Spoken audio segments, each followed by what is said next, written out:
Hey guys what's up. I hope you are all doing well. मेरा नाम विवेक कुमार है। मैं आप सभी का पीएससी जर्नी चैनल पे स्वागत करता हूँ। आज हो गया 10 तारीख, 10 फरवरी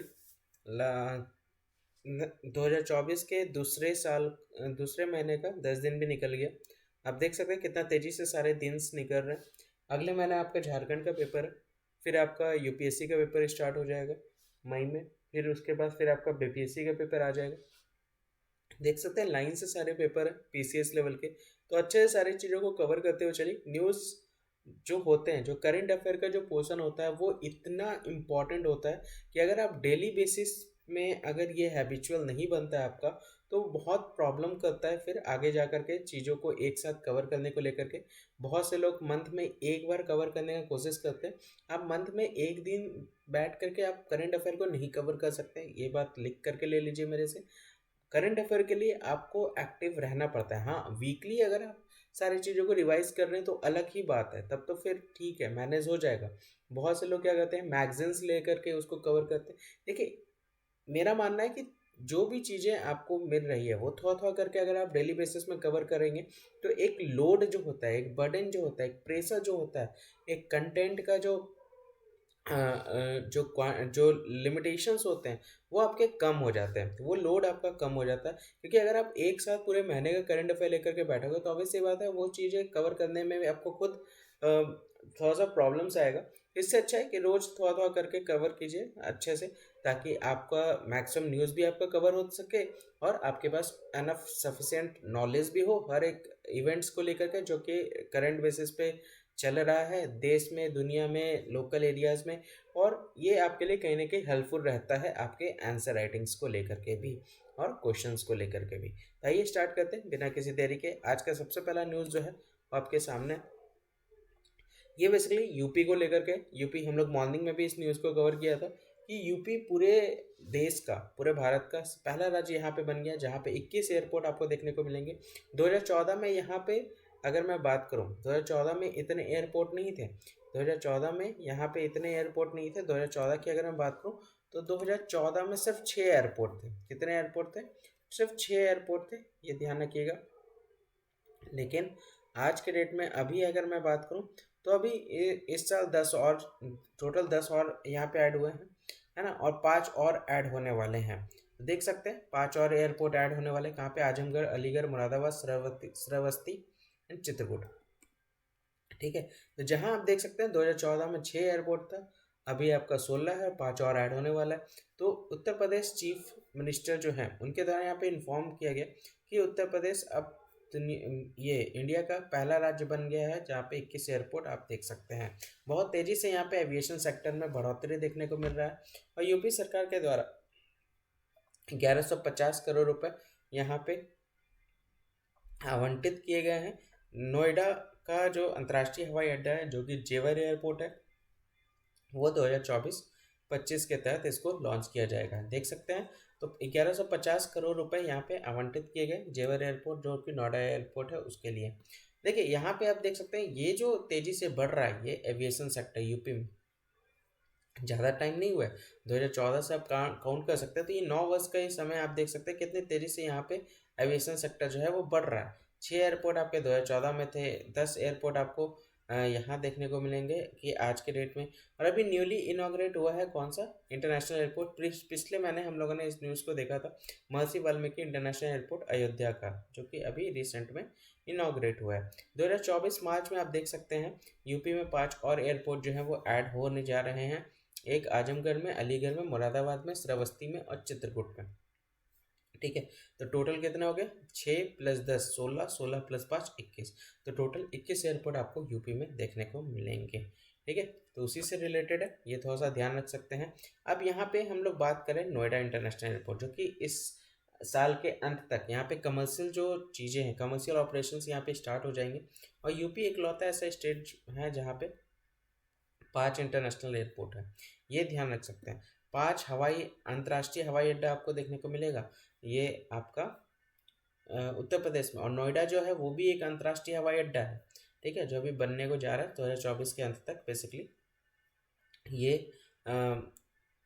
यूज़ हो जाएगा कमर्शियल पर्पज़ के लिए। तो जो बाकी जो 4 अंतर्राष्ट्रीय हवाई अड्डे हैं वो हैं महर्षि वाल्मीकि अंतर्राष्ट्रीय हवाई अड्डा जो कि अयोध्या वाला है, जो कि पिछले मंथ इसका इनॉग्रेशन हुआ। कुशीनगर की बात करें, अंतर्राष्ट्रीय हवाई अड्डा आप देख सकते हैं कुशीनगर। फिर चौधरी चरण सिंह अंतर्राष्ट्रीय हवाई अड्डा है जो लखनऊ का है, और लाल बहादुर शास्त्री अंतर्राष्ट्रीय हवाई अड्डा जो कि वाराणसी का है। देख सकते हैं ये सारे अंतर्राष्ट्रीय हवाई अड्डे आपको देखने को मिलेंगे। तो ये पहला न्यूज़ था, याद रखिएगा उत्तर प्रदेश पहला राज्य बन गया है। अगला अगर हम लोग बात करें तो ये बेसिकली बजट से रिलेटेड टॉपिक है। तो पंचायत आप देख सकते हैं, पंचायत में जो रेवेन्यू रिसिप्ट होता है, देखिए अब ये टर्म याद होगा आपको, अगर नहीं याद है तो बजट वाला लेक्चर जाकर के आप देखिए, रेवेन्यू रिसिप्ट, रेवेन्यू रिसिप्ट, ठीक है। जो सबसे ज़्यादा पंचायत का जो है वो सबसे ज़्यादा कहाँ पे, यूपी में। एक रिपोर्ट के द्वारा, ये रिपोर्ट कौन सी है, finance of Panchayati Raj institution, जो कि आरबीआई के द्वारा यहाँ पे इसको लॉन्च किया गया, भारतीय रिजर्व बैंक द्वारा पंचायती राज संस्थानों का वित्त शीर्षक से हाल ही में जारी रिपोर्ट भारत में पंचायत राज संस्थानों की वित्तीय गतिशीलता पर प्रकाश डालता है। तो राजस्व प्राप्ति की बात कही जा रही है, राजस्व प्राप्ति सबसे ज़्यादा जो है वो पंचायतों की है यूपी में, उसी से रिलेटेड ये न्यूज़ है। अब मुझे यहाँ पे एक डिफरेंस बताइएगा, ठीक है, देखते हैं कितने लोग बता पाते हैं, कमेंट सेक्शन में बताइएगा। देखिए अगर आपने मेरा बजट का क्लास देखा होगा 1 फरवरी को जो आया था, तो आई होप आपको बहुत अच्छे से समझ में आ गया होगा, ये समझ में आता होगा। एक होता है बजट रिसिप्ट और एक होता है रेवेन्यू रिसिप्ट,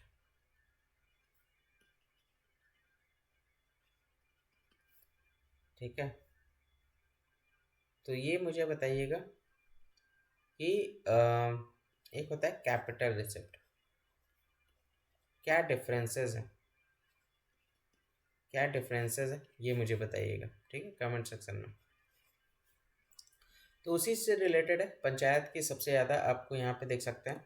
अगला अगर हम बात करें, देखिए जो अंतर राज्य जो चीज़ें हैं, किस तरह से शेयरिंग होता है स्टेट्स के अंदर में रेवेन्यू को लेकर के, जो असमानताएं हैं उसके ऊपर यहाँ पे प्रकाश डाला गया। तो राज्य के राजस्व में पंचायतों का हिस्सेदार जो है वो सबसे कम आपका बना हुआ है। पंचायत का जो शेयर है हर राज्य की अगर मैं बात करूँ, तो उसका जो खुद का रेवेन्यू है बहुत कम आपको देखने को मिलेगा।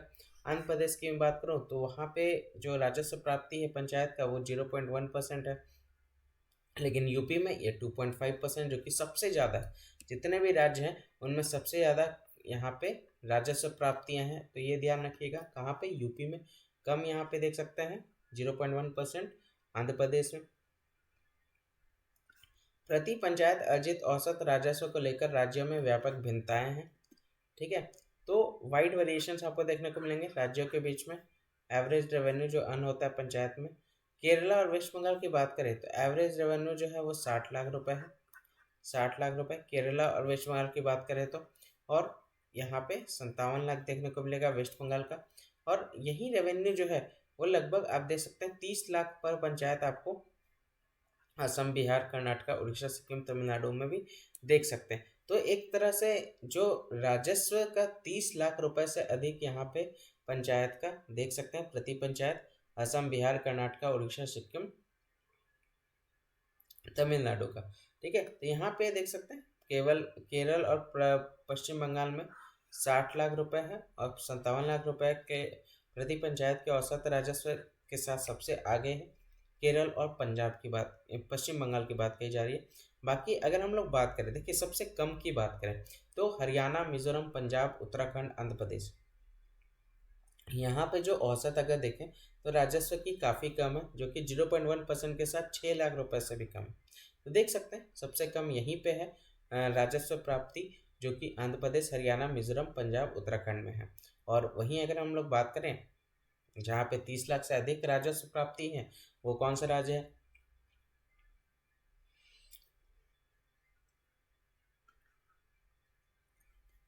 तो बेसिकली आप यहाँ पे देख सकते हैं बिहार भी जो है वो 30 लाख से अधिक कैटेगरी में आता है।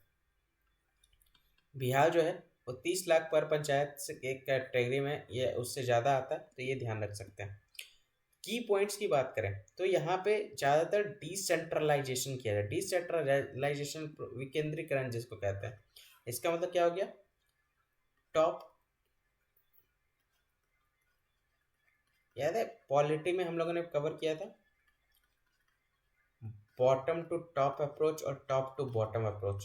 पॉलिटी के लेक्चर में बहुत अच्छे से समझाया है। विकेंद्रीकरण मतलब पावर डिवीजन, यानी लोअर लेवल पे जो लोग हैं उनको पावर डिवाइड करना, ऑथराइजेशन देना। तो अभी जो कॉन्सेप्ट चल रहा है वो बॉटम टू टॉप अप्रोच चल रहा है, ये ध्यान रखिएगा। तो यहाँ से, यहाँ जो ऊपर में जो लोग बैठे हुए वो भी पूछते हैं नीचे वाले लोगों से कि यहाँ पे किस चीज़ की कमी है, क्या चल रहा है और किस तरह से हम इसको अपग्रेड करें। जिस चीज़ की कमी है उसको पूर्ति किया जाएगा। ठीक है, तो उसी को लेकर के यहाँ पे बात कही जा रही है। तो बढ़ावा देने और स्थानीय नेताओं और अधिकारियों को सशक्त बनाने का यहाँ पे सुझाव दिया जा रहा है। तो आरबीआई के द्वारा ये विकेंद्रीकरण यहाँ पे ज़्यादा करने को लेकर के प्रमोट किया जा रहा है, ताकि ग्राउंड लेवल पे लोगों को ज़्यादा से ज़्यादा शक्तियाँ प्रदान की जा सकें, ताकि जो ग्राउंड लेवल पे चीज़ें हैं, जो बेसिकली 3 टायर जो आपकी सिटीज़ हो गए या रूरल एरियाज़ हो गया, वहाँ पे अगर आप पावर डिवाइड करेंगे, वहाँ पे अगर उन लोगों को पावर देंगे तो उनसे बेहतर उस जगह को कोई नहीं जानता। वो उन्हें पता है कहाँ पे किस चीज़ की डेवलपमेंट की ज़रूरत है और वो उसी अकॉर्डिंग वो वहाँ पे कर पाएंगे, जिस लेवल पे कोई और नहीं कर पाएगा। तो एक तरह से एम्पावर करता है लोकल लीडर्स को, ये सशक्त बनाता है, किसको, बढ़ावा देता है, स्थानीय नेताओं को, अधिकारियों को सशक्त बनाने का सुझाव देता है। ठीक है, और क्या करता है, एक तरह से वित्तीय जो सहायता है, जो सशक्त की चीज़ें हैं पंचायती राज को लेकर के, उसको ये क्या करता है, बढ़ाने का काम करता है। ठीक है, तो ये ध्यान रख सकते हैं, लोकल लेवल पे लोगों को सशक्त बनाता है, उनको बढ़ाने का काम करता है, ये ध्यान रख सकते हैं। पंचायती राज इंस्टीट्यूशन की अगर मैं बात करें तो इसका ये बेसिकली 1992 में आया था। 73वां संशोधन अधिनियम के तहत इसको पंचायती राज इंस्टीट्यूशन का दर्जा दिया गया था। एक तरह से यूनिफॉर्म स्ट्रक्चर आप देख सकते हैं, एक समान संरचना, चुनाव, अनुसूचित जाति, अनुसूचित जनजाति, महिलाओं के लिए सीटों का आरक्षण और निधि के हस्तांतरण की एक प्रणाली को यहाँ पे स्थापित किया गया है। पीआरआई के कार्य और पदाधिकारी के बारे में भी बात की जा रही है। तो ये एक तरह से क्या है, एक यूनिफॉर्म स्ट्रक्चर ये प्रोवाइड करता है। Election, reservation of seat, schedule caste, schedule tribe, women, devolution of fund, functions, ये सारे चीज़ को क्या करता है, ये इसको स्थापित करता है।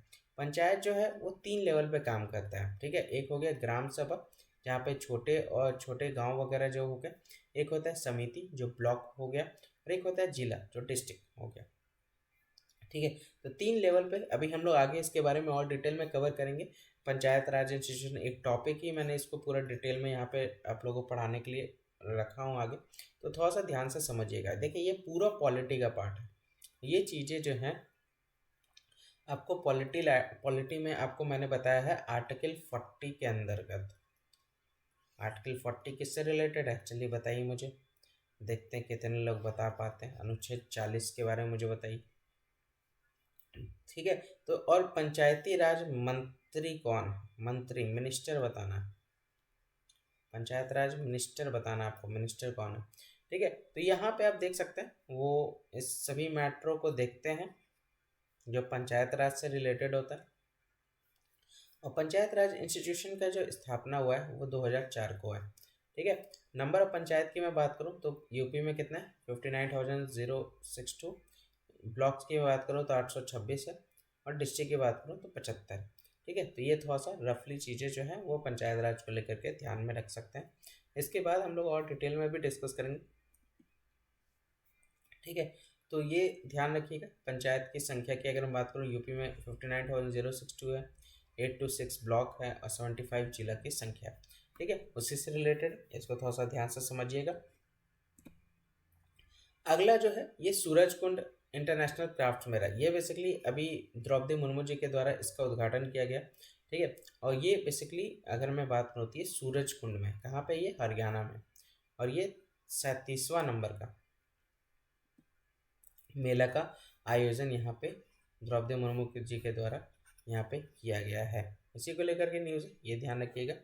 ठीक है, इसमें मुख्य बिंदु क्या है, क्या क्या की पॉइंट्स है, तो एक प्लेटफॉर्म है, ये ध्यान रख सकते हैं। प्लेटफॉर्म है, एक कनेक्ट करता है जो क्राफ्ट्समैन होते हैं, जो लोकल लेवल्स, जो बेसिकली अगर मैं बात करूँ, जो लोकल जो होते हैं, जो प्रेमियों होते हैं, प्रेमिया जो कला में एक्सपर्ट होते हैं, है ना, जो कला में, जो ग्राउंड लेवल पे, जो डिफरेंट डिफरेंट स्टेट्स में जो अपनी हस्तशिल्प कलाओं के लिए प्रख्यात होते हैं, व्यापार करते हैं उनका ये प्रभावी मंच है सूरजकुंड मेला। अपनी कला को जो प्रदर्शित करते हैं व्यापार केंद्र में भी, तो वो बेसिकली इस मेला में भाग लेते हैं। ये मेला डिफरेंट देश मतलब डिफरेंट जिलों से, डिफरेंट राज्यों के डिफरेंट जिलों से लोगों के द्वारा यहाँ पे आते हैं, अपनी कला की प्रदर्शनी को दिखाते हैं।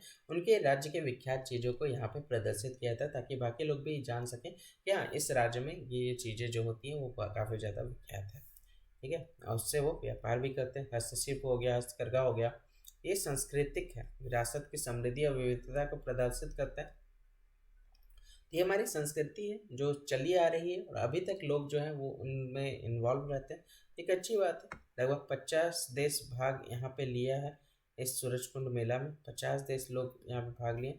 इन देशों में कौन है? इथोपिया है, घाना है, केन्या है, नाइजीरिया है, युगांडा है, जिम्बाब्वे है, मॉरिशस है, म्यांमार, नेपाल, रूस, श्रीलंका, ये सारे शामिल हैं। तंजानिया की मैं बात करूँ तो शिल्प मेले में भागीदार राष्ट्र के रूप में ये भाग लेगा। ठीक है, तो तंजानिया जो है वो सिर्फ पार्टनर्स नेशन के रूप में ये बेसिकली में इसमें पार्ट लेगा, ये ध्यान रखिएगा। गुजरात एक थीम स्टेट है, ये ध्यान रख सकते हैं। यूनिक कल्चर को ये क्या करता है? शोकेस करता है। और जो रिच हेरिटेज है, ये वेरियस फॉर्म्स, आर्ट फॉर्म्स हो गए, हैंडीक्राफ्ट्स हो गए डिफरेंट रीजन्स के, उसको ये क्या करता है? दर्शाता है। ठीक है, दर्शाता है, शोकेस करता है, प्रदर्शित करता है। ठीक है, विभिन्न कला रूपों और हस्तशिल्प के माध्यम से अपनी अनूठी संस्कृति और समृद्ध विरासत का प्रदर्शन इसके द्वारा किया जाता है। तो ये था पूरा सूरजकुंड इंटरनेशनल क्राफ्ट्स मेला के बारे में। आई होप चीज़ें आपको समझ में आई होगी, उसी से रिलेटेड है। थोड़ा सा ध्यान से इसको समझ करके चलिएगा। ये बेसिकली सूरजकुंड में हुआ है और डिफरेंट लोगों के द्वारा, डिफरेंट राज्यों के द्वारा जितने भी जो व्यापारी हैं, जो बेसिकली कला प्रेमी हैं, वो बेसिकली इसमें आते हैं, अपने कला का प्रदर्शन करते हैं और व्यापार करते हैं, और ताकि बाकी लोग भी उनके राज्य के बारे में, उनके कल्चर के बारे में, उनकी संस्कृति के बारे में जान सकें।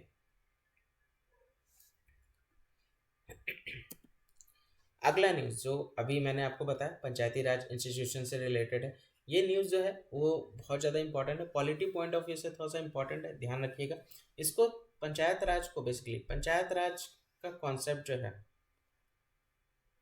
ये क्वेश्चन पूछा गया, 3 टायर सिस्टम किसके द्वारा इंट्रोड्यूस किया गया, ये मुझे बताइएगा।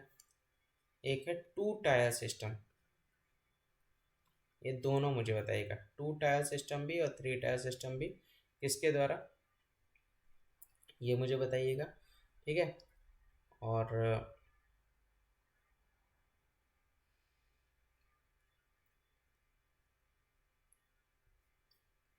ये जो राज है, पंचायती राज है, ये पहला राज्य कौन सा था जो जहाँ पे इसको इंक्लूड किया गया? पहला राज्य यानी 3 टायर सिस्टम। ठीक है, 3 टायर सिस्टम को लागू सबसे पहला राज्य कौन सा है जिसपे किया गया? 5 क्वेश्चन हो गया। ठीक है, तो 1992 में ये संवैधानिक संशोधन का स्ट्रक्चर यहाँ पे दिया गया और इसको स्थापित जो किया गया एक तरह से यूनिफॉर्म स्ट्रक्चर के रूप में। 3 यहाँ पे टायर है जो बेसिकली 3 स्तर पर इसको पंचायती राज इंस्टीट्यूशन को यहाँ पे लागू किया गया।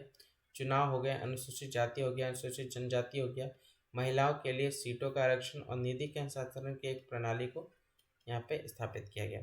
पीआरआई के कार्य और पदाधिकारी भी देख सकते हैं। पंचायत 3 स्तरों पर कार्य करती है, ग्राम सभा, पंचायत समितियाँ और जिला परिषद, ये 3 चीज़ के ऊपर काम करती है। उसी को लेकर के अगर मैं अनुच्छेद की भी बात करूँ, अनुच्छेद मैंने ये होमवर्क इसलिए नहीं दिया क्योंकि मुझे ये पढ़ाना था, और ऑब्वियसली बात है अनुच्छेद के बारे में आपको पता होना चाहिए। 243 जी जो है वो बेसिकली बताता है कि ये एक पावर देता है पंचायत को, क्या देता है? एक पावर देता है। राज्य विधानसभा को पंचायत को स्वशासी संस्थानों के रूप में कार्य करने का अधिकार और शक्तियां प्रदान करता है। तो याद रखिएगा 243 जी जो है वो एक तरह से क्या करता है? पंचायत को शक्ति प्रदान करता है काम को करने को लेकर के। अब यहाँ पे पंचायतों के वित्तीय सशक्तिकरण के लिए संविधान के अनुच्छेद 243H में भी बताया गया है। देखिए फाइनेंशियल की अगर मैं बात करूँ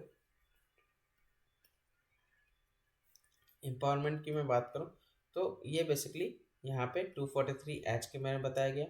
280 बहुत अच्छे से आपको पता होगा, और 243I जो है वो ये सारे चीज़ें, ये सारे प्रोविजंस इन सभी आर्टिकल्स में वित्तीय पोस्ट सी वित्तीय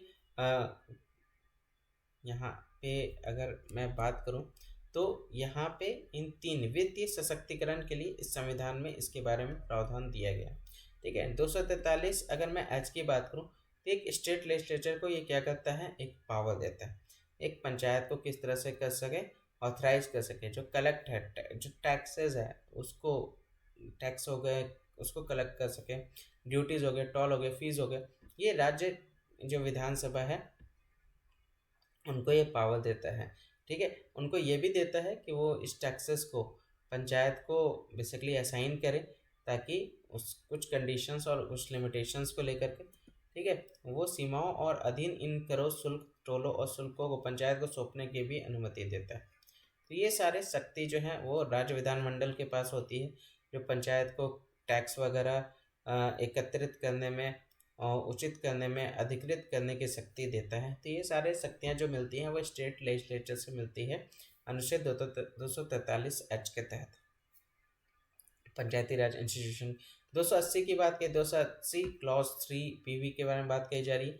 एक ड्यूटी है सेंट्रल फाइनेंस कमीशन का कि वो एक तरह से सजेशन दे प्रेसिडेंट को कि जो जरूरी चीज़ है कंसोलिडेट फंड ऑफ स्टेट की, वही सारे रिसोर्सेज जो हैं वो पंचायत को दिया जा सके उस राज्य में, जो जो रिकमेंडेशन फाइनेंस कमीशन उस राज्य के द्वारा देते हैं। मतलब जो वित्त अगर मैं बात करूँ वित्त आयोग के द्वारा जो सिफारिश पे दी जाती है, उसी के अकॉर्डिंग 280 के तहत वित्त आयोग का कर्तव्य बनता है कि राज्य पंचायतों को उसी तरह के संसाधन जो है उसकी आपूर्ति की जाए, उसी को दिया जा सके।